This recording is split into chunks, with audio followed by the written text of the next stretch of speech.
Hey y'all, and welcome to Shade and the City. It's your girl Treese here, and yes, I'm here to get into Beyond the Gate season 1.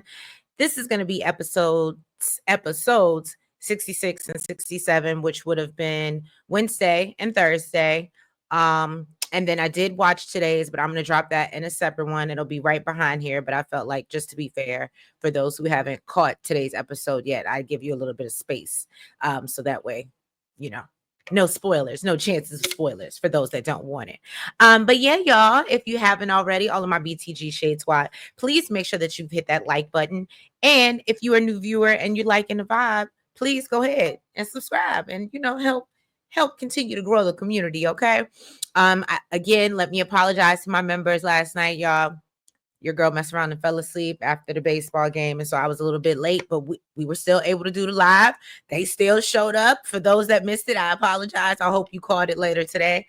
But yeah, I appreciate y'all and thank you, for your patience because, life happens, right? But yeah, y'all. So let's get into these 2 episodes of Beyond the Gates and let's get shady.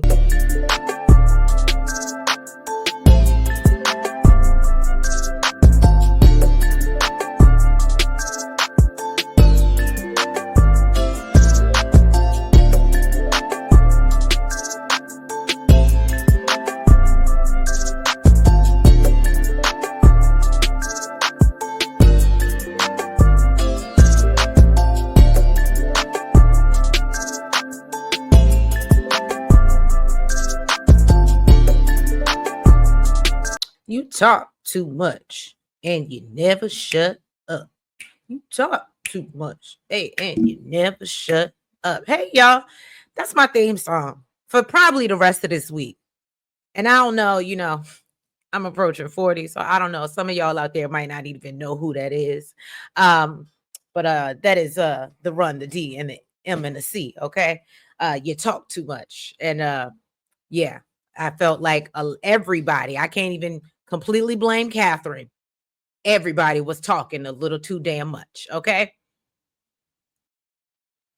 All right, so we kick off episode 66. Anita was still sitting on the couch in a trance when Vernon comes in and Anita lets him know that there's something that she needs to tell him. So she tells him about Barbara, the 4th articulate, which we kind of already figured out, who started the group and gave them their name. She said everything changed when they met Dante Green and he really didn't care for Barbara. I guess she just wasn't, what's the word that I'm looking for? She wasn't his cup of tea, okay? And he didn't think she could make the cut, all right? She wasn't making the band. So Anita and the other girls decided, they had to leave her behind. And Vernon tries to get her to see that it's really not her fault, which I was happy that Vernon said this so I could feel a little validated and feel like I wasn't being wrong or insensitive. And Anita feels like, you know what? I knew better and I chose fame over family. So she tells Vernon that she might as well have unalived her herself. And I said, well, girl, that's a lie. That's a lie. So Vernon goes on to read the letter that Barbara wrote, and Anita tells him about how she destroyed Barbara and their group. Vernon admits that, yeah, you could have been self-serving. That's a possibility, but you didn't do anything to Barbara. He brings up how only God knew what was going on in her head. And I said, you better, Vernon, you better give her a word right now. And Anita feels like things would have been better if she would have just said no. And, things might have been different for Barbara. So she gets upset that, Vernon continues to like try to uplift her and defend her and basically try to get her to see that this guilt is not all like hers to carry, right? And basically forgive herself. And so, yeah, that was them. Now we know Andre is over at Danny's. He's professing his love after they just had the wild crazy sex, okay? And she calls him her Mr. Perfect right now, and Andre goes back to telling Danny how he wants to be more than that. And Danny and Andre continue to go back and forth about getting serious when she finally gets a call from Naomi letting her know that Bill is in the hospital. So of course she goes running. Naomi and Haley have taken Bill to the hospital against his wishes. And so Doug comes over and he's like asking what's wrong. And so Bill is very resistant to get any help. Bill is still and so Bill is trying to act like, or, still pretending like everything's okay. Doug lets him know that, look, you had a little mini stroke. I forgot what they called it, a TAI, something like that. I got it in my notes for episode 68, so I apologize if I butchered it. But I know that he had that, which was a mini stroke, basically. And so they want to keep him overnight. Bill is absolutely refusing, and he wants out soon as possible. When I tell you, it reminds me of my dude so much so it does. Like, if it, yeah, they just can't stay in hospitals, don't want to be in them, want to be up out them first thing smoking. Okay. So Doug finally agrees. Look, I'm gonna let you go home, and if anything changes, Bill, I need you to immediately contact this hospital. And he tells Naomi and Haley, like, I need y'all to keep an eye on him. Okay.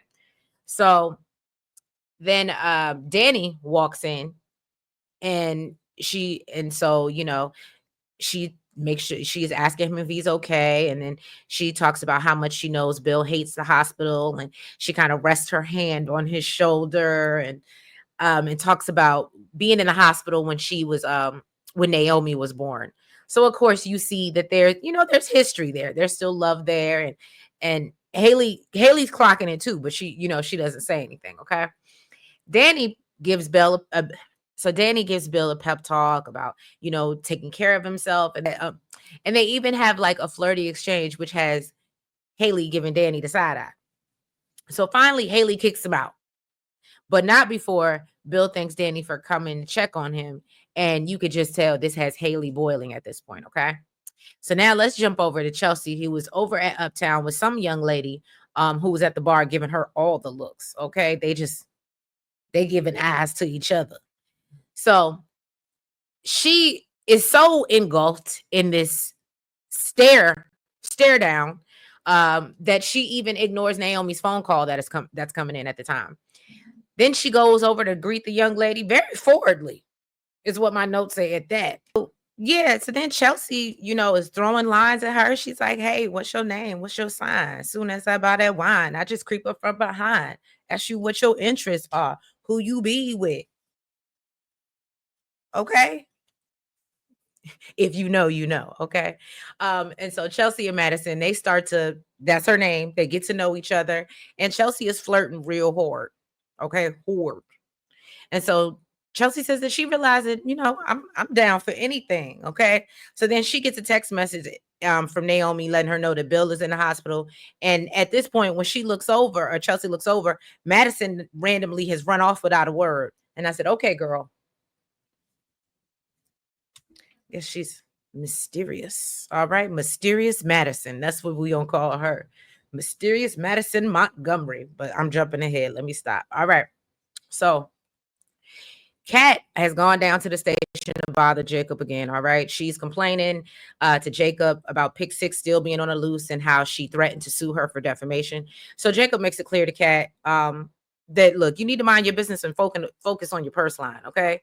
And clearly she does. So Kat demands to know, well, what is your plans to shut Pick Six down? And so Jacob makes it clear, I don't need to report to you, Catherine. I don't know what you thought. I'm the one that went to the police academy, okay?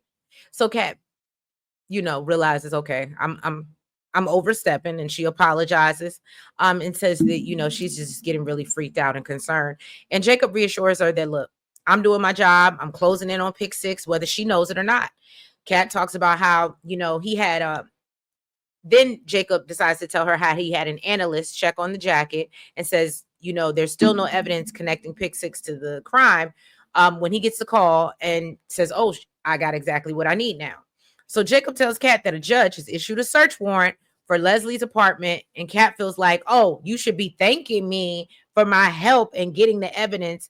And, you kind of owe me an apology.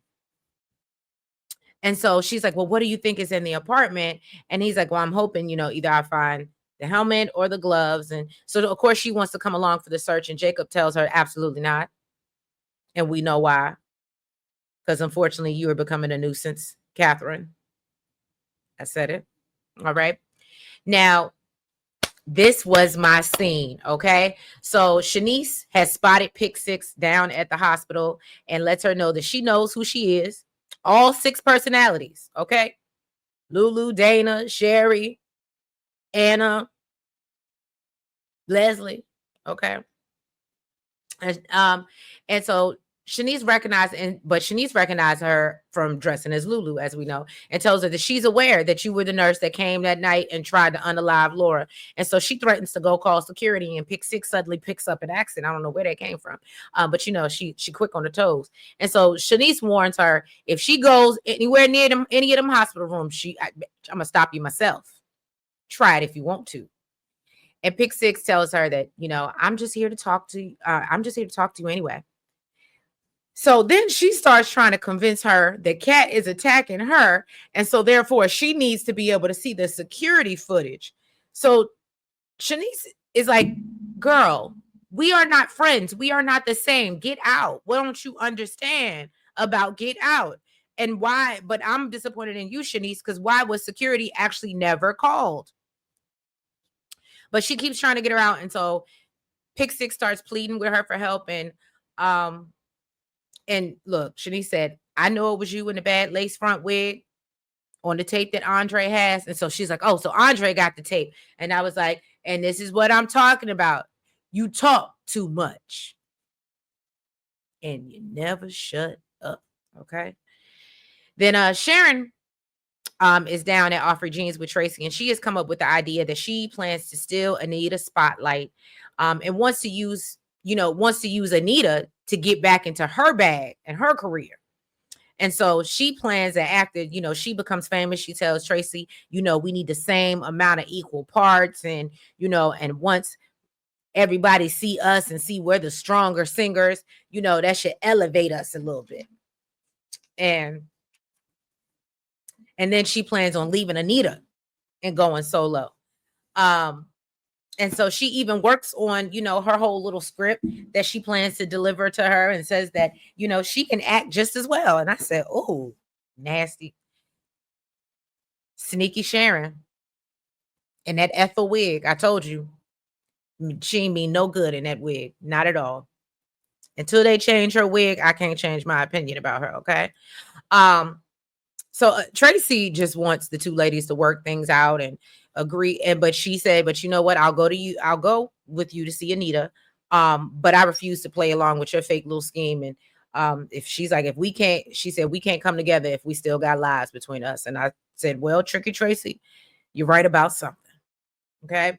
Now Vernon is back at the house, and he asked Anita if it'd be helpful if she did something for Barbara's family. And Anita said, well, she'd done that anonymously already, and says that all the money in the world isn't going to replace what that family lost by, after losing Barbara. And Anita feels like, trying to reunite only stirred up more pain, and says that for her, the reunion is all. So she's done.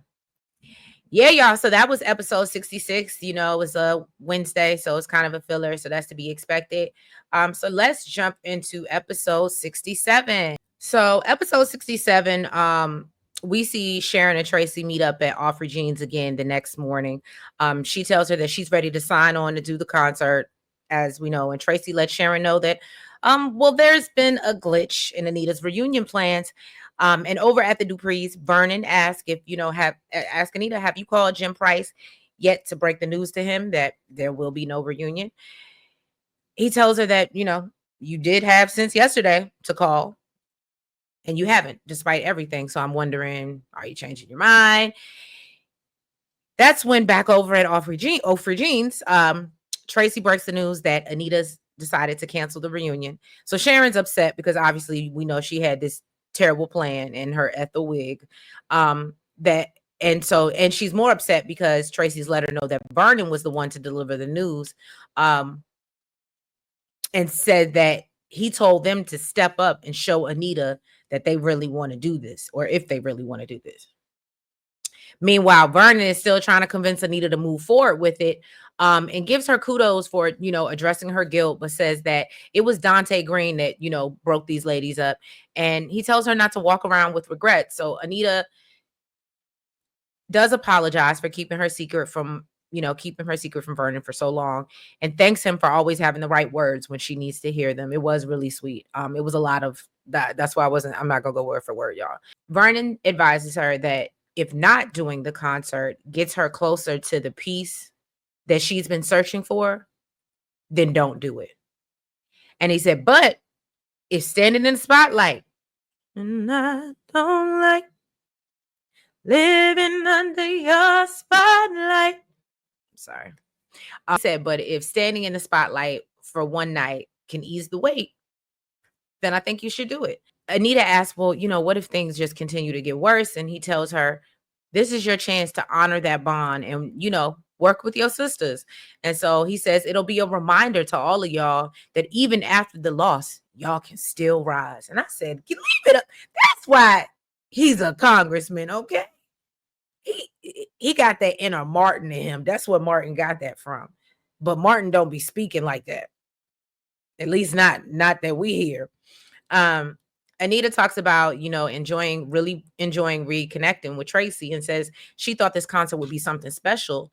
But then Sharon came along and reminded her of the pain that she caused. And Anita admits to Vernon that they feel rejected because they were supposed to be on a break grieving Barbara after her situation, right? And this is when Anita decided to hit the road, Jack, and go solo and not really say anything to them. And she's like, yeah, I was ashamed to tell you that I did something so terrible. But Anita said, thank you for always telling me the truth and also telling me what I need to hear when I need to hear it most. And I said, I just love the Duprees and I love moments like this between the two of them. And I'm happy that it wasn't something super ugly and super detrimental. Like, was it bad? But I'm really happy that it wasn't like an outside baby or an affair or, I'm very happy about that. I don't know how y'all feel, but I was cool with how this played out personally. Or finding out what the big secret was. It wasn't it was terrible, right? But what I'm curious about and what we were talking about, I'm sorry, sidebar. What we were talking about in the membership last night, and y'all weigh in the chat or y'all weigh in the comments, but I feel like now that we know the secret, can someone explain what this is supposed to have to do with Chelsea and Kat? Because remember, and maybe you guys don't, but in the members only, we talked about, and Elaine, shout out to her. Elaine dropped or was talking about the article from Soap Opera Digest and how it was mentioned.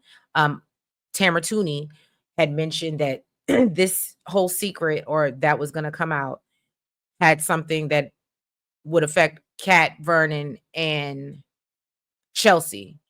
And we're all still trying to figure out how do they tie in. So if you have any ideas or any theories, drop down in the comments because, that's just what you're here to do. All right. So now Laura has finally got out the hospital. Thank God. Never would have made it. Okay. She walks into Nicole's house and she finds a note saying that, Nicole is out at an appointment.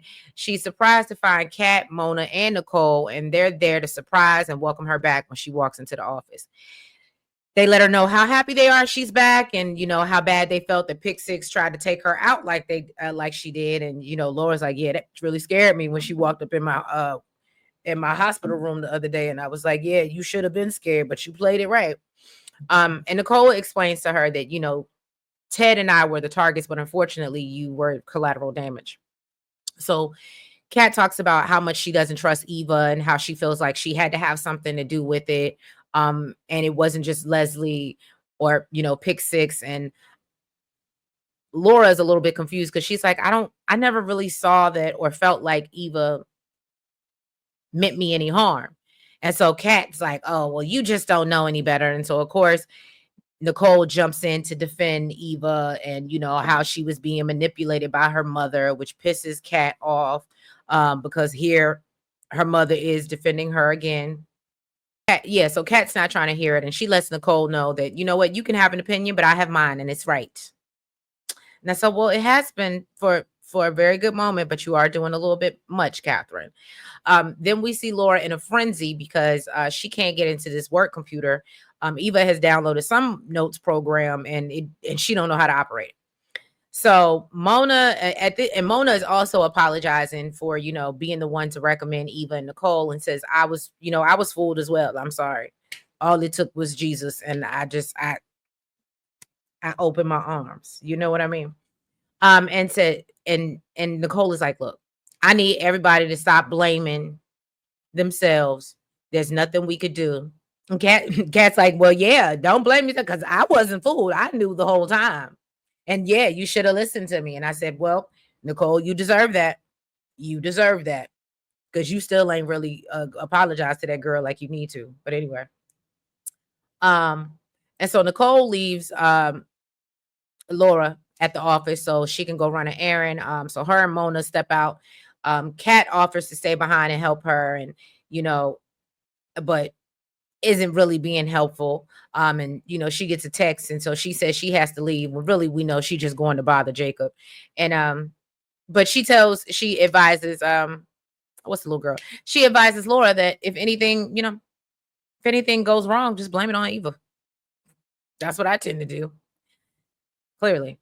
Now over at Uptown, we see Ted trying to have a father-daughter dinner with Eva and just trying to get her to open up. And he's asking her about how the job is going. And she's like, oh, it's great. And thank you so much for setting it up. And, all these A-list clients are walking in. And, she said even Samantha done took her butt down there. That made me mad.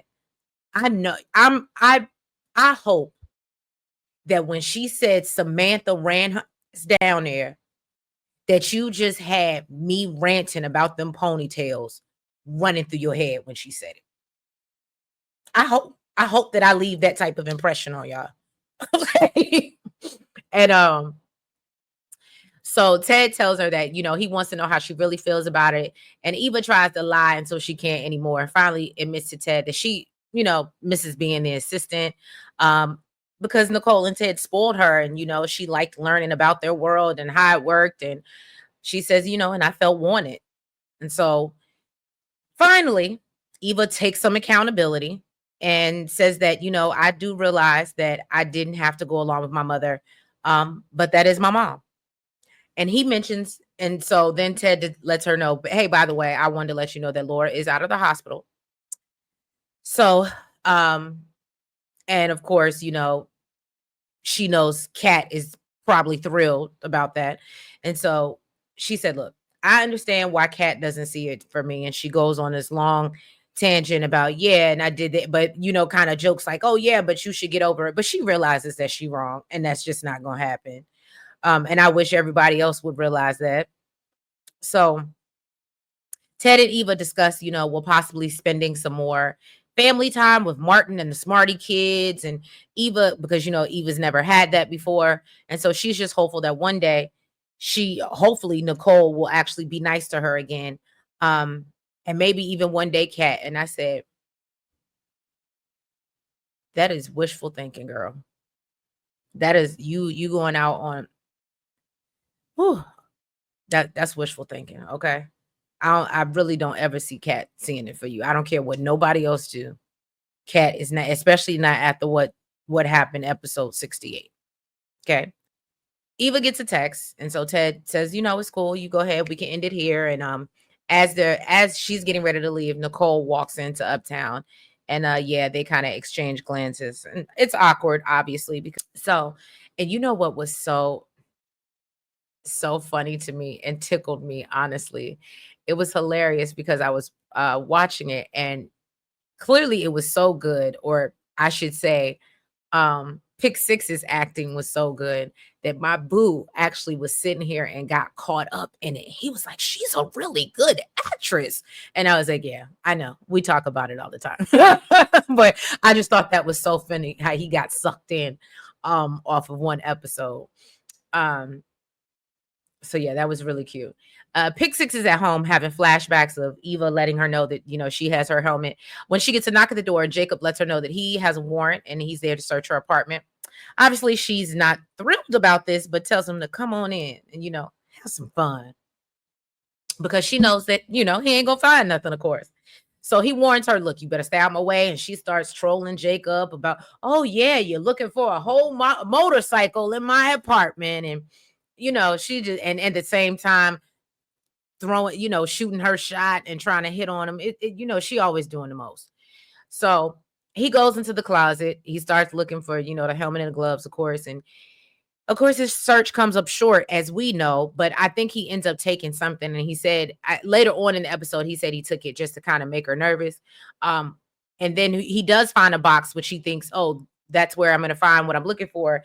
And she actually tells him, well, that's a box of hopes and dreams that she has for herself, and warns Jacob that he wouldn't want those spilling out.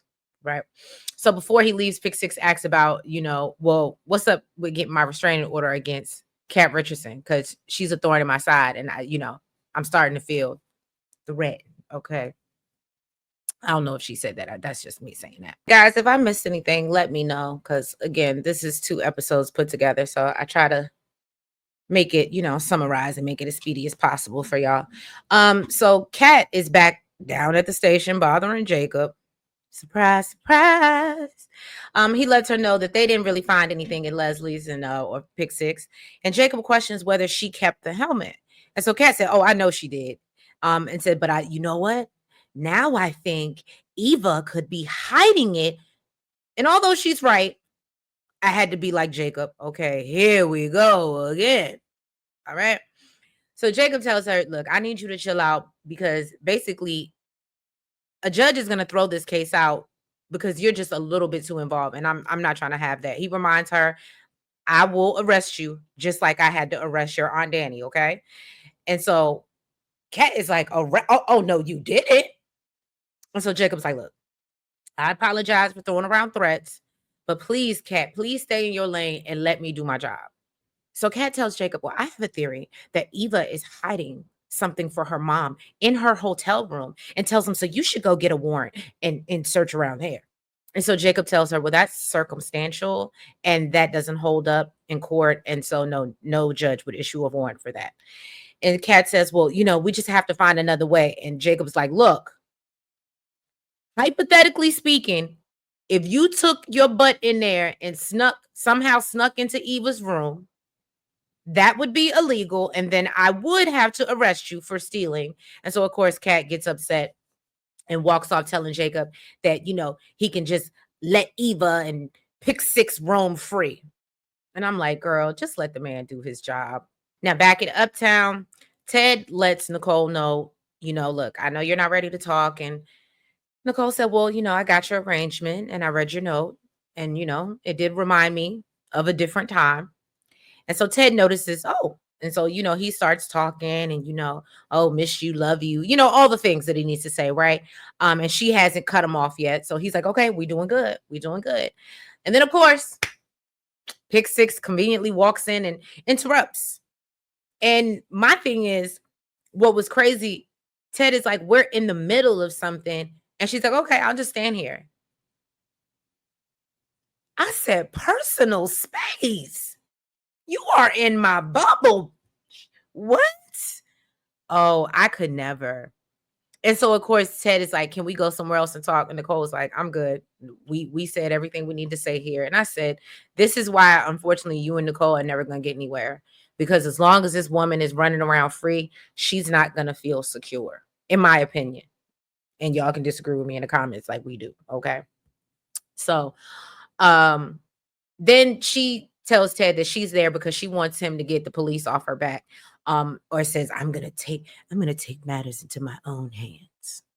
And so Ted tells her the cops might be investigating you crazy because you're crazy for their own reasons. And so then he asks her, well, when haven't you taken matters into your own hands? And Leslie Pick Six reminds him that, oh, well, you used to like that about me. And then, we used to complete each other. I said, oh, the delusions of grandeur, right? And so Ted tells her, look, sweetheart, that woman that just walked out the door, that's what completes me. I said, you better say it 10 toes down, Ted. 10 toes down. All right. So we see that Laura has reached out to Laura's down at All Free Jeans, and she's reached out to Eva to figure out this new program that Eva done put on his computer. So Eva has met up with her, and she decides to help, and she lets her know that she's, sorry for everything that's happened to her, but said, I didn't do it, but I am sorry, and offers, to help her out. And if she want to pretend like they don't know each other after, then she's more than welcome to do so. So they agree to do that. And then pretty much the last scene, Anita tells Vernon that she's finally decided she's going to call Jerry and let him know that the concert is not going to happen. So then that's when Sharon and Tracy show up at the door, and Anita and Sharon comes in talking. So Anita said, not today, Satan. And so Tracy tries to keep the ladies from clawing each other's eyes out. Anita says, I'm open to the conversation, but what I'm not going to allow you to do is come in here and dump on me. She tells both Tracy and Sharon, I am not about to carry the weight of this guilt alone. Anita reminds him that y'all could have walked away when Dante fired Barbara, and you could have started a new group with Barbara, but that's not what you did it? Y'all decided that y'all were going to ride the gravy train right along with me, and said, so don't pretend like I was the only one that was ambitious and selfish. I said, that's what I was looking for, Anita. That's what I needed, okay? Anita lets them know, I refuse to be your punching bag, and I'm not going to go along with this story of me being the villain while y'all are just these innocent bystanders. So she said, y'all can stick that where the sun don't shine. I said, yes, Miss Dupree. And then Sharon and her Elfa wig respond and say, well, you know what? I guess you told me. And Anita says, you know what? I ain't trying to fight. I tried to right my wrongs, and that's all I can do. So then Sharon said, well, you know what? You speaking to too soon. And I'm here to let you know that I changed my mind. And I said, who gives a hot damn? And so I love when Anita says, well, you know what? You changed yours, but I didn't change mine. And I plan to call the agent and cancel. And she said, and you know what? You know how you came in. You know the way out. Deuces. Okay. And that was the end of episode 67. All right. So thank you guys for tuning in. If you have not already, please make sure you hit that like button. Make sure that you comment. Make sure, if you're not already, you go ahead and subscribe and hit the notification bell. So you know we're coming through, dropping new episodes, dropping members only lives and all that good stuff. I do know announcements. I do know Nels is going to be doing her live for the Shy tomorrow for episode 4. I think it's season 7 for them. So I'll be there in the chat, but can't say how deep I'll be into it because again, I don't watch the show. We also have Never Ever Mets on Sunday. We're doing the panel with Really B TV. So y'all make sure y'all tune into that. And if I'm not mistaken, I think a little birdie or somebody mentioned something about BMF. I didn't think it was back yet, but if it is, be prepared to catch that Sunday night. And also be on the lookout. We are dropping our Sip and Shade, which is our hot topics segment. So we'll be covering, the last week or so, things have been going on in the news, as well as we will Family or Fiance came back last weekend. So we're going to actually be recording that tonight, and I will drop that sometime between tonight and tomorrow. So a weekend full of fun, y'all. Busy, busy, busy. But I hope you all have a great and safe weekend. And yeah, I will catch you for episode 68. Have a good night, y'all. Bye-bye.